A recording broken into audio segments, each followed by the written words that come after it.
Cider starts first of all right here in the orchard. It's all about the selection of the apple variety with their different flavors, properties and characteristics that will result with different types and styles of cider.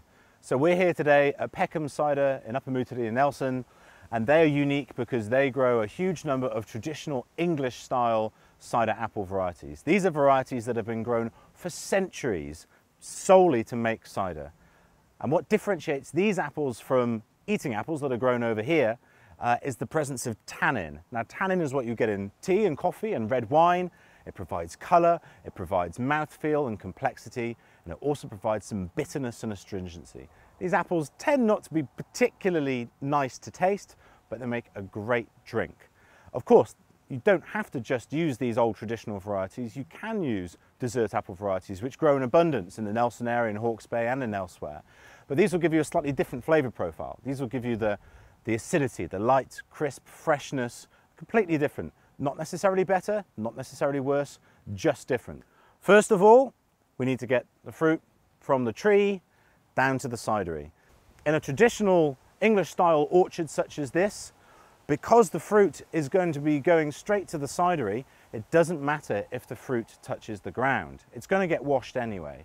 So to that end, to save on labour costs, you actually go through the orchard with a tree shaker. And a tree shaker does pretty much what it says on the tin. You attach a strap onto the tree, back onto the tractor, and it gives it a really good shake, and the apples fall to the ground.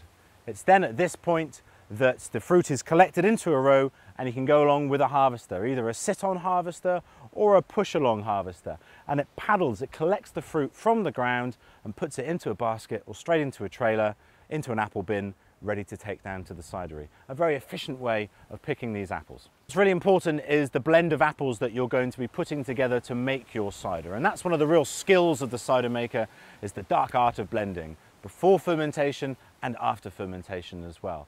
So the cider maker will have chosen which varieties they want to pick to go into the blend. So the fruit gets taken to the cidery, it'll get tipped and go through a conveyor to be washed.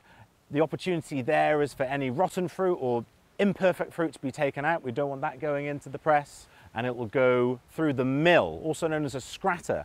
And this is where the apples are chopped up into a fine pulp or mash. This then gets fed into the press. And all the press is attempting to do is to separate the liquid from the solid. So under the exertion of pressure, that pulp gets squeezed and the juice goes through a fine mesh and it drops out. And what you're left with is the dried apple pomace, and this can be utilised for animal feed and it gets taken away to a local farm normally. Once we've got the juice, then it needs to be fermented. So this is where it would go into a tank or into an oak barrel, and either a wild yeast or an introduced cultured yeast will convert that natural rich sugar into alcohol. That fermentation process can take anywhere between normally 2 weeks and 2 months, depending upon which yeast strain you're utilising and how cold the temperatures are. So that's where we've got that conversion into alcohol. At the end of that process, we have cider, but it's not quite ready to drink yet. The next stage is maturation, and this is where the cider literally just sits and it undergoes some complex chemical changes, normally to provide a softness and a richness. If you were to drink a fully fermented but only very recently fermented cider, it wouldn't taste very pleasant. It would be a little bit green, a little bit harsh. It needs a bit of time to mellow out.